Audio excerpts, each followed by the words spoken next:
When Meghan Markle submitted her request to attend the Queen's memorial, few thought it would trigger a palace-wide crisis. But within minutes, the response came back: rejected. And just like that, a new royal firestorm began, one that would test the limits of forgiveness, tradition, and control. Before we go deeper into what this really means for the royal family, make sure to subscribe so you don't miss a single update. The request itself was cloaked in formality, delivered not through Harry, not through aides, but through private, diplomatic, and legal channels. A decision that spoke volumes. Meghan had learned, perhaps the hard way, that direct royal communication was no longer an option. This wasn't just about paying respects, it was about reclaiming space in a legacy that once seemed willing to embrace her. She asked, not to stand beside the family, but to mourn the woman who had once extended a tentative olive branch. Her team reportedly emphasized that this was not a PR moment, but a personal one. A gesture of remembrance. A farewell, not a return. But the palace wasn't ready to forget. According to insiders, the Queen's memorial schedule had been finalized down to the minute, no surprises, no improvisation. Every word, every placement, every camera angle planned in advance, and Meghan's sudden request didn't fit the equation. Within the royal corridors, the reaction was swift, but silent. Aides exchanged looks. Some were stunned, others less so. After all, Meghan's absence had been assumed, not questioned. That she would ask now, so close to the final event, was viewed by some as tactless, by others, calculated. Then came the leak. Within hours, headlines blasted the story. Meghan denied entry to Queen's memorial. The tabloids devoured it. Royal commentators scrambled to interpret the move. Was it a snub? A misstep? Or something more deliberate? The public, too, splintered. Supporters of the Crown praised the decision as one of protection, keeping the event focused on the Queen, not distractions. But critics saw it as vindictive, a continuation of the coldness that had defined the monarchy's handling of the Sussex departure. Suddenly, the narrative wasn't about grief, it was about power, control, revenge. What no one could deny, however, was that the response, swift and final, sent a message far louder than any statement ever could. Meghan had reached out, in silence, and the institution had responded, in silence. And somewhere between those silences, the trust that once barely survived was now visibly shattered. But before the world could even react to the shocking rejection, insiders began leaking the real reason behind the palace's decision, and it had nothing to do with tradition. Sources claim the palace's rejection wasn't just policy, it was personal. Behind the scenes, senior royals reportedly erupted in quiet outrage at Meghan's sudden request, and leading the charge was someone no one expected. Whispers from within the palace corridors painted a far more volatile picture than the public ever saw. Queen Camilla, often restrained in public matters, was reportedly one of the first to voice opposition bluntly and without hesitation. According to insiders, she saw Meghan's request not as an olive branch but as a provocation. Her concern, as expressed behind closed doors, was that the Queen's memorial risked becoming a spectacle, one in which Meghan's presence would inevitably eclipse the tribute itself. Senior aides echoed her sentiment. In hushed tones and behind locked doors, the message was unified. This moment wasn't about reconciliation, it was about preservation of dignity, of tradition, of legacy. But that decision didn't come easily. King Charles, facing yet another impossible choice, was reportedly torn. As a monarch, he knew what the public expected: order, unity, solemnity. But as a father, the request dug deeper. Some say he hesitated, uncertain if turning her away would only further entrench the division. Yet the weight of the institution pressed hard. The Queen's memorial had to proceed flawlessly. No distractions, no tension, no opportunity for the headlines to veer from remembrance into royal drama. And so, the decision was made, but not without internal cost. Meanwhile, Prince William was said to be blindsided. The timing of the request shocked him, not just because it came so late, but because it threatened to undo the carefully constructed public narrative of healing and progression. His team, already stretched thin managing the memorial's sensitive optics, now had to navigate a potential storm. One source described the mood as controlled panic, publicly calm, privately turbulent. And then came the deeper uncertainty. Had Harry known in advance? Had he coordinated with Meghan? Or was he being used as a silent bridge, unaware he was walking into yet another trap? The palace response was swift but calculated. Aides were told to clamp down on statements. No off-record remarks, no anonymous tips, nothing that could inflame the already boiling media frenzy. But even in their silence, the atmosphere inside the palace had changed. Trust never abundant was now under siege. The very idea that this memorial, meant to close a chapter in the monarchy's story, could reopen old wounds sent a chill through the institution. But even as the palace tried to contain the storm, one royal couldn't stay silent, and her words would ignite a global backlash. While others argued over Meghan's place in the royal fold, Catherine, Princess of Wales, reportedly took a different approach.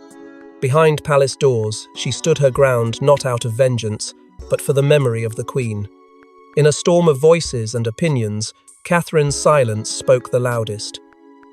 She didn't involve herself in the political maneuvering or emotional flare-ups swirling behind the palace gates. Instead, her focus remained rooted in something more sacred, honoring the Queen's memory with the dignity it deserved. Sources close to the matter suggest that Catherine was clear in her position from the start. She believed deeply that this was not the time for spectacle, nor a platform for long-buried grievances to resurface. The Queen, after all, had stood for duty, discretion, and order, and Catherine, in her own quiet way, was determined to protect that legacy. More than that, she was thinking as a mother. With both Prince George and Princess Charlotte set to attend the memorial, Catherine expressed concern about the emotional toll the tension could take on them. She reportedly feared the subtle, unspoken undercurrents in the room might affect them far more deeply than anyone realized. These were still children, still processing the loss of a great-grandmother who had shaped their early understanding of royal life. Exposing them to a volatile reunion or worse, a media circus was not a risk she was willing to take. And then came the question of the Queen's final wishes. Palace aides claim Catherine made repeated reference to private conversations she had shared with the late monarch, discussions that hinted at how the Queen hoped her passing would be marked. Simple, unified, above reproach. Catherine's resolve was not built on hostility, but principle. She wasn't trying to exclude, she was trying to protect something sacred. And in doing so, she offered a glimpse of the kind of influence she now wielded not through command or decree, but through moral clarity and composure. Those inside the palace say her stance quietly swayed more than one wavering voice. Some believe it tipped the scale.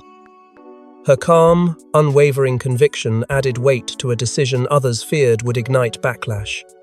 It wasn't dramatic, it wasn't public, but it was decisive. And in that moment, Catherine became more than the Princess of Wales. She became the unshakable axis around which the institution turned. But while Catherine kept her resolve, someone else was watching, someone with unfinished business and a growing audience ready to listen. In a surprise podcast appearance just hours after the palace rejection, Meghan didn't hold back. Her voice was calm, but her words hit like a sledgehammer. You don't erase a relationship by denying a farewell. The world didn't expect her to respond so quickly, and certainly not with such precision. Yet there she was, measured, articulate, but unmistakably wounded. Meghan didn't name names. She didn't need to. Her every word was a calculated strike cloaked in vulnerability.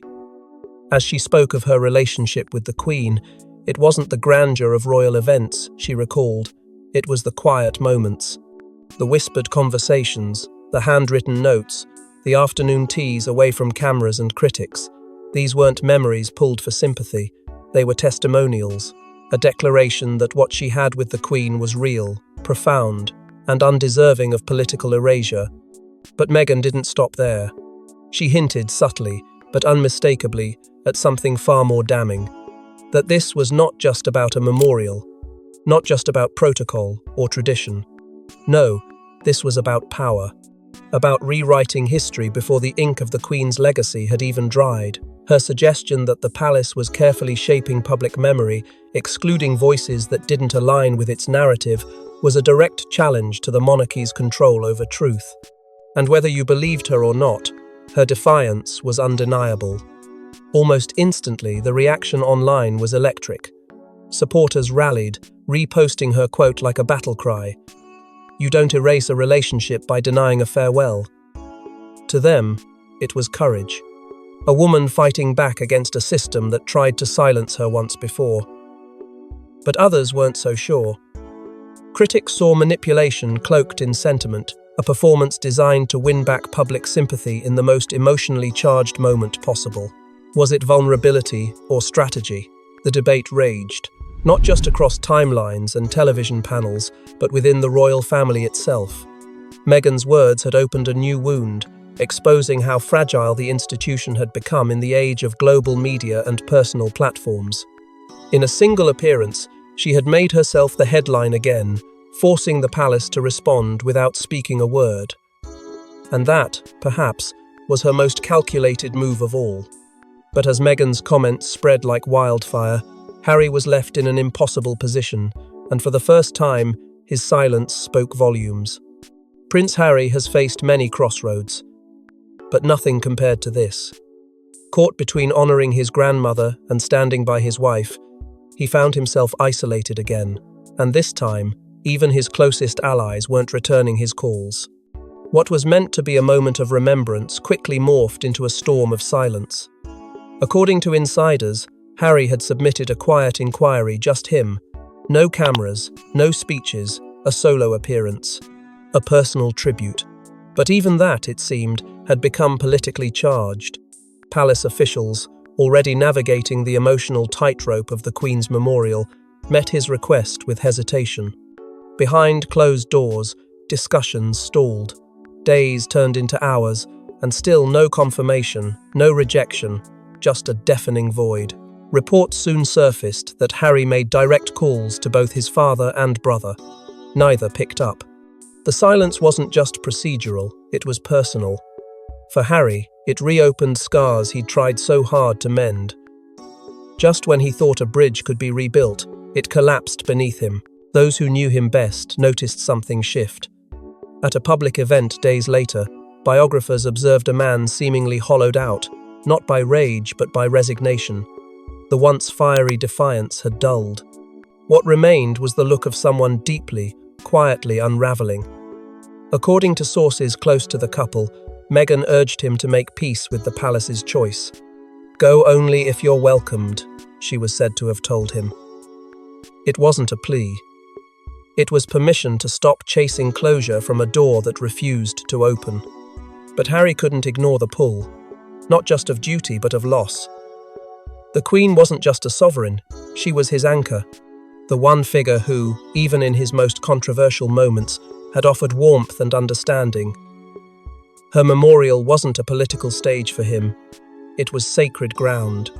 And yet, as the world waited for clarity, the palace issued a statement that only deepened the confusion. It referenced the memorial as a private and unified affair, a phrase that sounded inclusive on the surface, but beneath it lay the unmistakable sting of exclusion. Analysts were quick to interpret its true meaning. This was not an invitation. Harry now stood in the eye of a quiet storm. If he attended, he risked fueling headlines and inflaming tensions. If he didn't, it would look like abdication of respect. Either way, the narrative would twist against him. And perhaps the most painful realization of all, this time, there was no one inside the palace rushing to defend his choice. The silence from Charles. The stillness from William. It all pointed to a conclusion Harry had long feared but never spoken aloud, that his absence had become more convenient than his presence. As Harry wrestled with the fallout, another voice emerged, this time from inside the monarchy itself, and it sent shockwaves through royal tradition.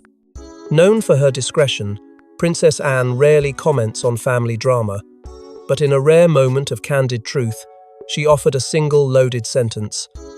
Respect is earned, not assumed. For decades, Anne, Princess Royal, has been the monarchy's steady hand, rarely emotional, never theatrical, always present. When other members faltered under pressure or gave in to personal wars, Anne stood her ground. So, when whispers emerged that she had been quietly overseeing much of the Queen's memorial planning, few were surprised. Anne had always been the Queen's confidant and protector of tradition. What did surprise the world, however, was her response when asked about the growing tension surrounding Meghan's rejected request. It wasn't a statement made to reporters, nor some official quote released through palace channels. It was said in a private conversation, later leaked, and then confirmed by multiple insiders. Respect is earned, not assumed. 7 words, but they detonated like a bomb across the monarchy. Those words weren't shouted. They didn't need to be. Coming from Anne, their weight hit harder than any formal rejection. It wasn't just about Meghan, it was about what Anne believed the Queen's legacy stood for. Dignity, duty, silence in the face of provocation, and above all, earning one's place not through fame, but through service. Behind closed doors, it became clear that Anne had drawn her own line. She reportedly believed that the Queen's memorial should not be clouded by personal controversies or last-minute emotional appeals. The time for reconciliation had passed. The Queen's final farewell was not a stage, it was a sanctuary, and Anne was determined to protect it. Insiders revealed that Anne's influence over the memorial had grown significantly in the final weeks. While Charles grappled with internal conflict and William maintained distance, Anne took control. She made sure every detail reflected the Queen's legacy. Nothing performative, nothing dramatic, only quiet grace. In many ways, Anne became the moral compass of the royal household. Her rare statement wasn't just commentary. It was a verdict. And while many royalists applauded her candor, others saw it as a direct rebuke to Meghan's years of struggle for acceptance within the family. Social media lit up with both praise and outrage. Supporters hailed Anne's integrity, calling her the last true embodiment of royal stoicism. Critics, especially from the Sussex camp, called her words cold, even cruel. Another example of the unyielding standards Meghan was never meant to meet. But the fallout did more than deepen existing divides. It exposed a generational rift within the monarchy itself. To some, reconciliation means speaking openly, confronting the past, asking for space to heal. To others, Anne included, it means showing up consistently, quietly, without expectation. Meghan's narrative never fit into the mold Anne had spent her life preserving. And in that singular sentence, she made that painfully clear. Yet Anne wasn't seeking to start a war, she was trying to protect an ending. One final chapter for her mother, untainted, uninterrupted. Her message was unshakable. The Queen's memory deserved reverence, not reinvention. But while Anne held the line, the world outside the gates was shifting, and the people had their own verdict to deliver. The hashtags were brutal. The comment sections divided. As the palace rejection went public, it wasn't just headlines that exploded, it was hearts and loyalties, and the numbers didn't lie. Within hours of the news breaking, social media fractured into a storm. Number Let Meghan Mourn surged across platforms in the United States, while number Protect the Crown dominated headlines in the United Kingdom. 2 worlds, 2 interpretations of the same decision. In America, Meghan was viewed by many as a grieving daughter-in-law unfairly shut out of a final farewell. In Britain, she was painted as a disruptor, whose presence threatened to derail a moment of solemn remembrance. But beneath the noise, something deeper stirred. Poll after poll revealed just how wide the chasm had become. Nearly 62% of UK respondents supported the palace's decision, citing the importance of preserving dignity. Across the Atlantic, that number flipped more than 70% of US. Participants believed Meghan should have been allowed to attend, calling the rejection petty, vindictive, and heartless. The digital battlefield became relentless. Celebrities added fuel to the fire. Journalists tore into both sides. Political commentators, royal watchers, and even brand influencers all took positions. The debate left no space for neutrality. Either you believed Meghan had earned her place at the memorial, or you stood by a monarchy struggling to hold its ground. What made the situation even more volatile were the resurfaced clips public moments once celebrated, now recast under the harsh lens of hindsight. Footage of Queen Elizabeth warmly clasping Meghan's hand during their first solo engagement. Meghan speaking in glowing terms about her admiration for the Queen's grace. These weren't rumours. These were moments, captured and replayed with bitter irony.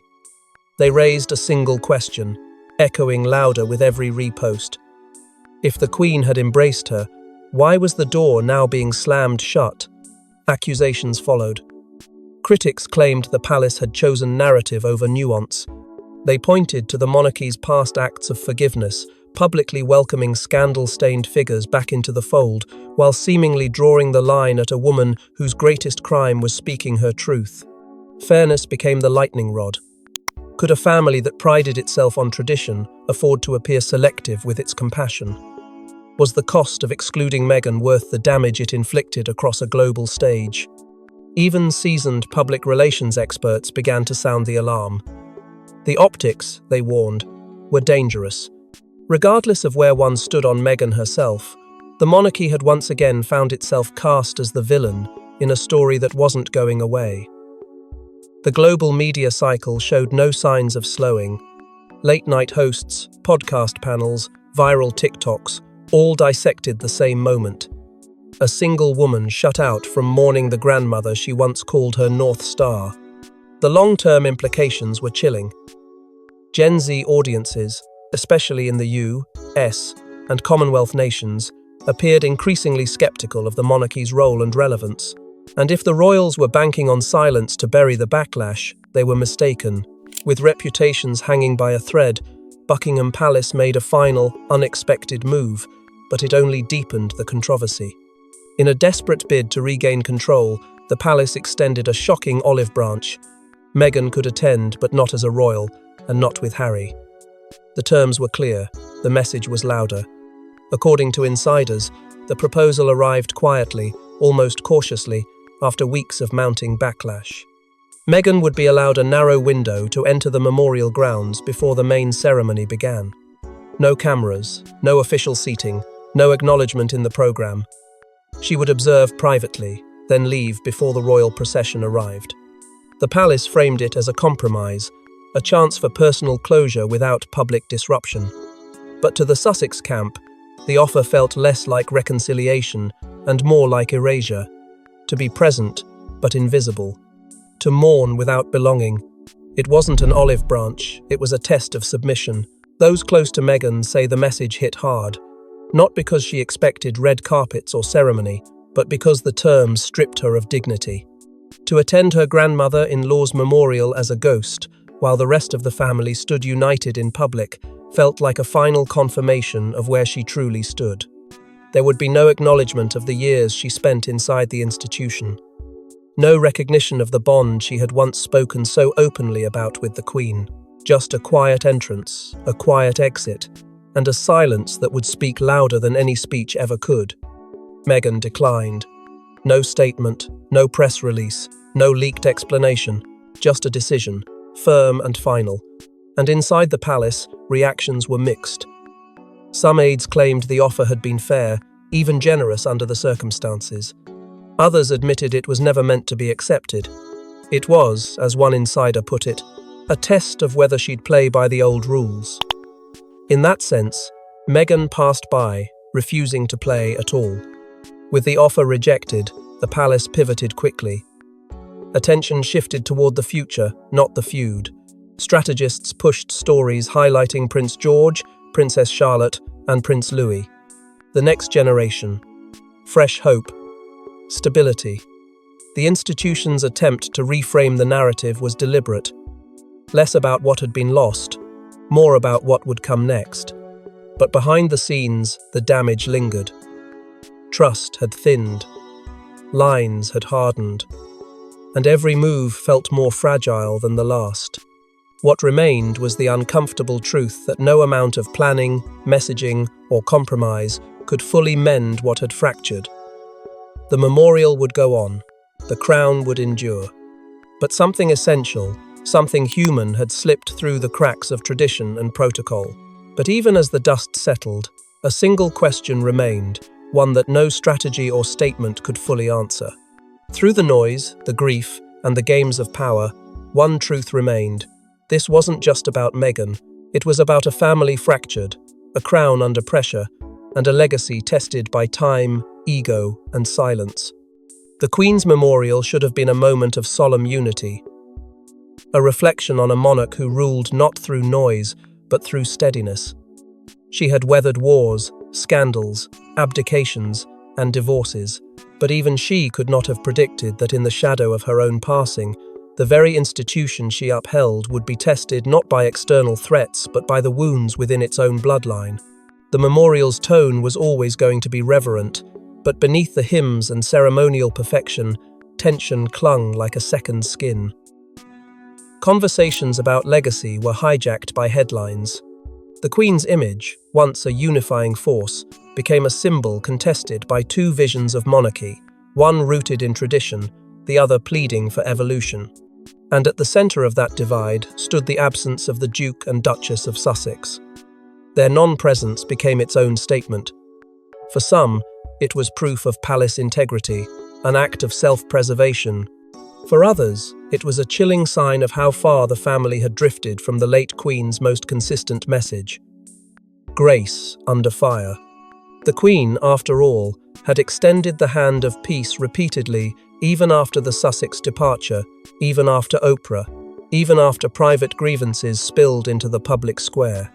She had made room, subtly but clearly, for compassion. And in doing so, she had preserved the dignity of the institution. Without her, that subtle wisdom was missing. What remained was calculation controlled, strategic, and painfully cold. Within the palace, conversations turned inward. Not about Meghan, but about what her rejection represented. Not a woman denied access, but a generation denied closure. The royal family had weathered many storms, but never before had its fractures been so public, so persistent, so personal. The emotional void left behind by the Queen wasn't just felt by her children or grandchildren, it was felt by the monarchy itself. She had been the bridge, the balm, the boundary. Without her, there were corners no one knew how to navigate, no voice strong enough or soft enough to call the family back together. And while the cameras captured the ceremonial perfection, the flowers, the curtsies, the stoic faces, there was another reality playing out behind the scenes. The younger royals, once protected by the Queen's towering presence, were now exposed to a harsher glare. Every glance, every gesture, every silence was scrutinized. Who would lead now? Who would unite what remained?